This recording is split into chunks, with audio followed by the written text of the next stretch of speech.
इस्तेमाल करता हूँ। सदर साहब की तशरीफ फरमा है, तफसील इसलिए अपने सदर मोहतरम हमारे करो पढ़ना आलिम दीन हजरत अमजद सदर मौलाना बशीर अहमद साहब दामद बरकatuh आलिया और सभी दारुल मौलूद को इंतहाई अदब के साथ मैं आवाज दे रहा हूँ और इस्तेमाल करता हूँ इस अंदाज में कि मुकर्रिर अज़ीम आता है जाए लुत्फ़े अमीन आता है, मुकर्रिर अज़ीम आता है जाए लुत्फ़े अमीन आता है, अहले महफिल को शादुमा करने फिक्र और गम का शरीक आता है। अल्लाह ताला तशरीफ लाए और तहकीक की नासियाना किताब से सब सामईन को महफूज फरमाए। हज़रत मौलाना बशीर अहमद साहब है नमाज ताकीद से होगी, अभी जमात वहाँ पर नहीं हो रही, नमाज ताकीद से होगी, इसलिए सभी हज़रात तशरीफ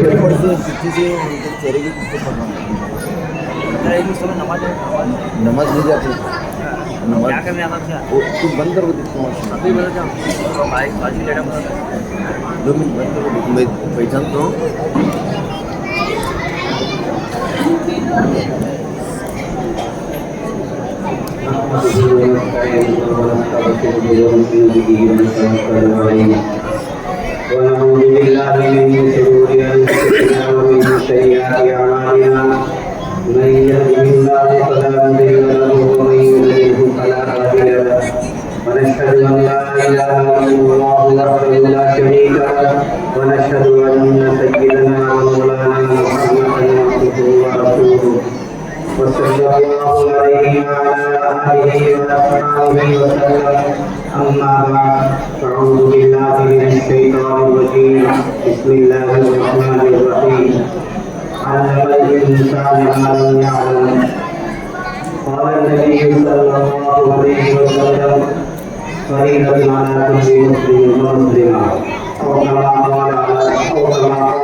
बयान मुफ्ती शाकिर खान साहब जो हमारे बड़े हैं और इस इलाके में बड़ा मतलब है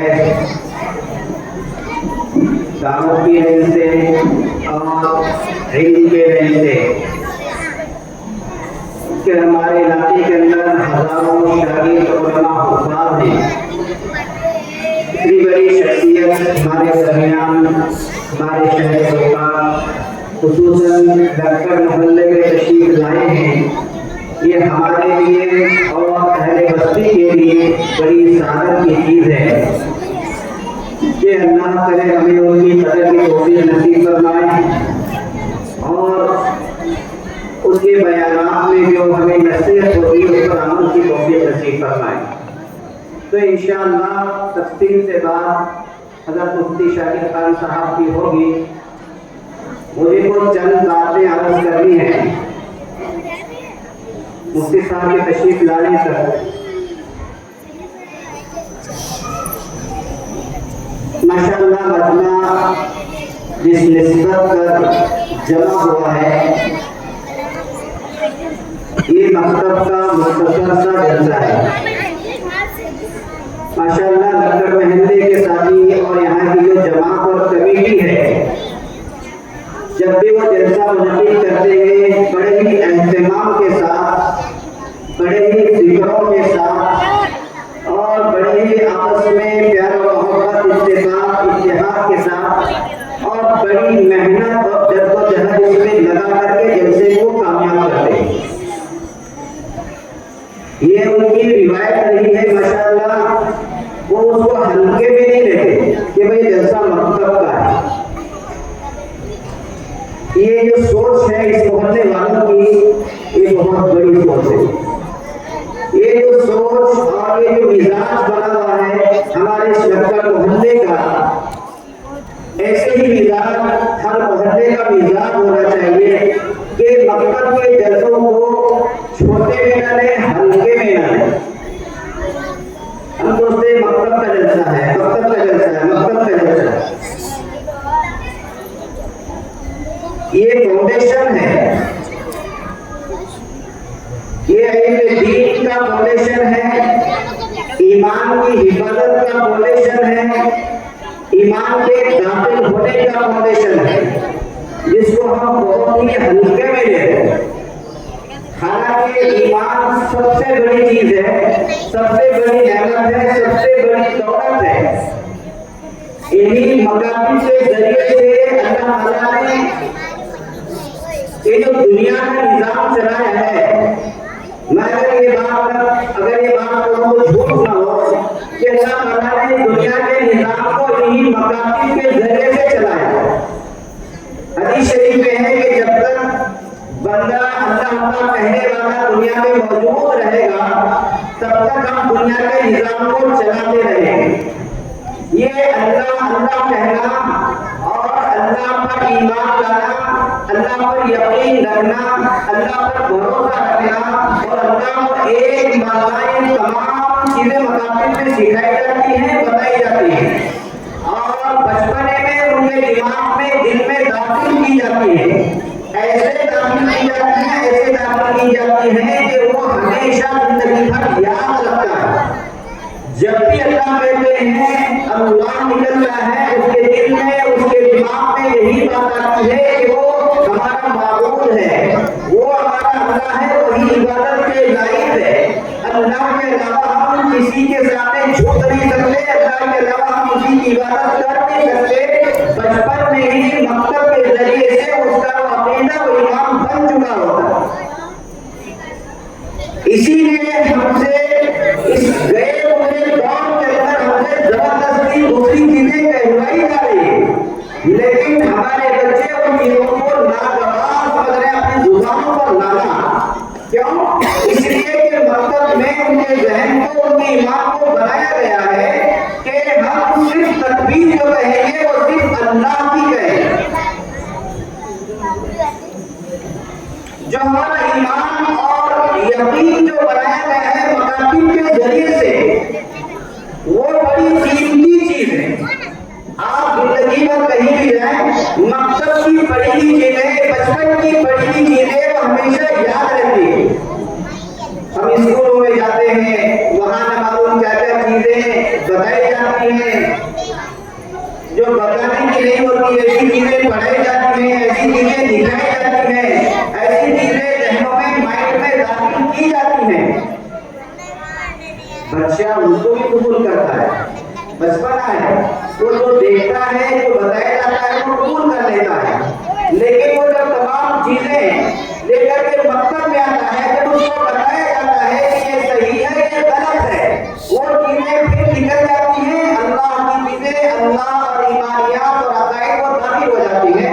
फिर उसका जहन बिल्कुल साफ शफाफ हो जाता है। ये मकासद की मेहनत, ये बुनियादी मेहनत है, ये ईमान की हिफाजत की मेहनत है। हमने इसको बहुत ही हल्के में लिया, बहुत हल्के में। ये मकासद का जलसा है, मकसद का जलसा है, नहीं, ये ईमानियात का जलसा है, ये अकायद का जलसा है, ये ईमान के फैलने और फूलने का जलसा है। जहाँ ईमान की बातें होंगी, जहाँ ईमान की हिफाजत के तरीकों को बताया जाएगा, जहाँ हमारे बच्चों की तरबियत की जाएगी कि ईमान क्या चीज है।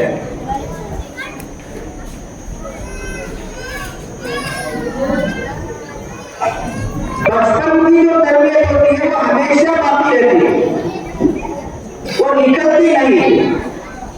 बचपन में जो ईमान बन जाता है वो बहुत मजबूत हो जाता है और बचपन में जो चीजें याद कर लेता है बच्चा, वो हमेशा बाकी रहती है, ऐसे जैसे कि पत्थर की लकीर होती है। मैं आपको वाकई बताऊं, हज़रत शाह इस्माइल शहीद रहमतुल्लाह अलैह छोटे बच्चे थे, अपनी बहन की गोद में उनकी जो बहन थी उनको ले करके बाहर मोहल्ले में घुमा करती थी। जैसे कि आमतौर पर होता है, जो बड़ी बहन होती है वो छोटे भाइयों को ले करके मोहल्ले में जाती रहती है, तो इसी तरह से वो अपने भाई को ले करके मोहल्ले में गई। शाह इस्माइल शहीद रहमतुल्लाह अलैह छोटे बिल्कुल गोद में है, बहन के गोद में है। सामने से देखा कि एक शख्स कुत्ता लेकर के आ रहा है, ना मिजाज कुत्ते पालने का मिजाज। शहरों में लोग कुत्ते पालते हैं, देहातों में लोग गायों को पालते हैं। अजीब मिजाज हो रहा है। इंसान को तो पालते हैं लेकिन कुत्ते पालने का शौक हो गया। ये कुत्तों वाला मिजाज है। अल्लाह हिफाजत करे। तो सामने से वो शख्स कुत्ते के गले में पट्टा डाल करके उसको पकड़ करके ले आ रहा है और वो वाकई चला रहा है कुत्ते।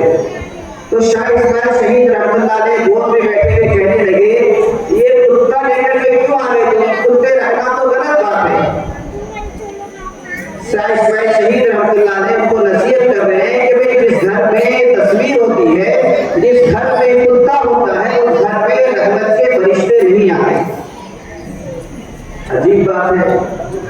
गोद में बैठे हुए हैं, सामने वाले इतनी बड़ी बात बता रहा है, इतनी बड़ी हदीस बता रहे उस शख्स कि भाई जिस घर में कुत्ता होता है वहां रहमत के फरिश्ते नहीं दाखिल होते। जिस घर में तस्वीर होती है उस घर में रहमत के फरिश्ते दाखिल नहीं होते। उनको उस बड़े इंसान को जो कुत्ता पाल रहा है उसको नसीहत कर रहे हैं, छोटे से नहीं।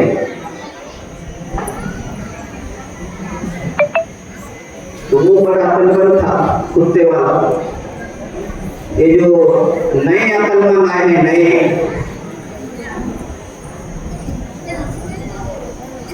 वो कहने लगा, आपने कहा कि फरिश्ते नहीं आते, मैं इसीलिए तो कुत्ते को लेकर के घूम रहा हूं ताकि मौत का फरिश्ता मेरे पास ना आए, ताकि मौत का फरिश्ता मेरे पास ना आए। आपने कहा कि फरिश्ता नहीं आए। शाह इस्माइल शहीद रहमतुल्लाह अलैह ने कहा, बिल्कुल सही बात है तुम्हारी, इसमें कोई शक नहीं है। लेकिन देखो मौत जो है वो आकर के रही है, इसमें कोई शक नहीं है। अब बताओ कि आपकी मौत कैसे आई है? आपकी मौत इस तरह से आएगी कि जो कुत्ते की रूह निकालता है, जो कुत्ते को मौत देता है फरिश्ता, वो कुत्ता आपकी रूह निकालेगा, यानी वो फरिश्ता आपकी रूह निकालेगा। गोया कि आप कुत्ते की मौत मरेंगे। ये कौन कह रहे हैं? शाह इस्माइल शहीद रहमतुल्लाह अलैह गोद में बैठे हुए उसको बता रहे, नसीहत कर रहे हैं।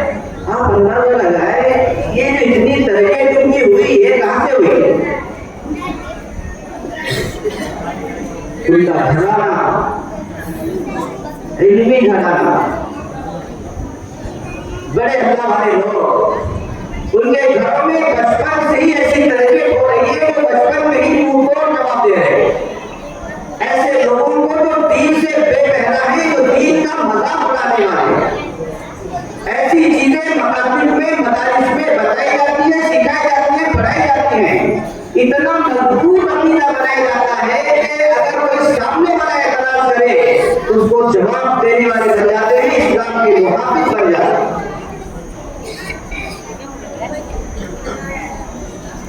इंसान के पास सबसे बड़ी जो ताकत है वो यकीन की ताकत है, वो यकीन की दौलत है जिसको हम ईमान कहते हैं। वो यकीन की ताकत, यकीन की दौलत और ईमान मकातिब के अंदर बनाया जाता है। बचपन में वो चीजें अपने अंदर दाखिल की जा रही हैं। खुदा को हमने देखा नहीं, लेकिन वो यकीन बताया जा रहा है कि खुदा मौजूद है। अल्लाह के नबी को हमने देखा नहीं, बताया जा रहा है कि अल्लाह के नबी आज से 1400 साल पहले आए थे, कुरान नाज़िल हुआ था। ये तमाम बातें अगर इंसान अकल से सोचने लगे तो सामने वाले को बहका सकता है।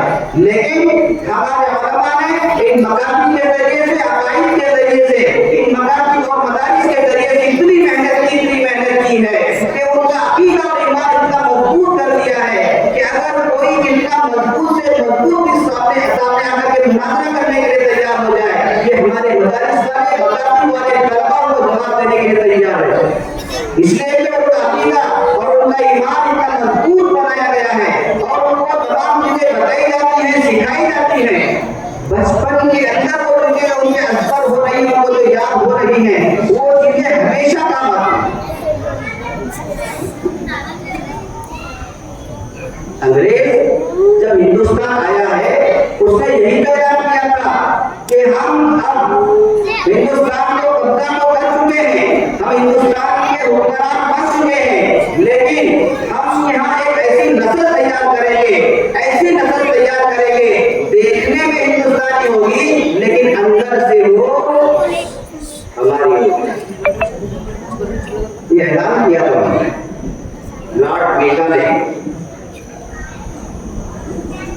देखने में वो हिंदुस्तानी होंगे लेकिन दिल उनका हमारे से मिला हुआ होगा। वो हमारी बोलियां बोलेंगे, वो हमारे मिजाज के मुताबिक चलेंगे और देश को चलाएंगे। इस अंदाज से उन्होंने ऐलान किया था। उस वक्त उलमा सर जोड़ करके बैठ गए थे कि हमें इसका तदारुक करना चाहिए, हमें इसका तोड़ करना चाहिए। हमारे बड़े बड़े उलमा ने बैठ करके ये चलती पहले से ही थी, लेकिन जब अंग्रेज हिंदुस्तान आया है, दिल्ली के अंदर 1000 मदरसे थे, 1000 मदरसे, उन तमाम मदरसों पर बुलडोजर चला दिया गया, सब मदरसों को खत्म कर दिया गया। शाह इस्माइल शहीद रहमतुल्लाह अलैह के मदरसे पर भी, जिन्होंने आजादी का सबसे पहले फतवा दिया था, इन तमाम मदारिस को बुलडोजर चला करके जमीन नोट कर दिया गया। हमारे उलमा ने बैठ करके कि अब हमारा देश अंग्रेजों के हाथ में चला गया है, लेकिन अब सबसे बड़ी जो फिक्र है वो उम्मत के ईमान की हिफाजत की फिक्र है, कुरान की हिफाजत की फिक्र है, हमारे कल्चर हमारी तहजीब की फिक्र है, हमारे इल्मी वर्से की फिक्र है, हमारे आने वाली नस्लों की ईमान की, अकायद की, तौहीद की फिक्र है, उसको कैसे बचाया जाए।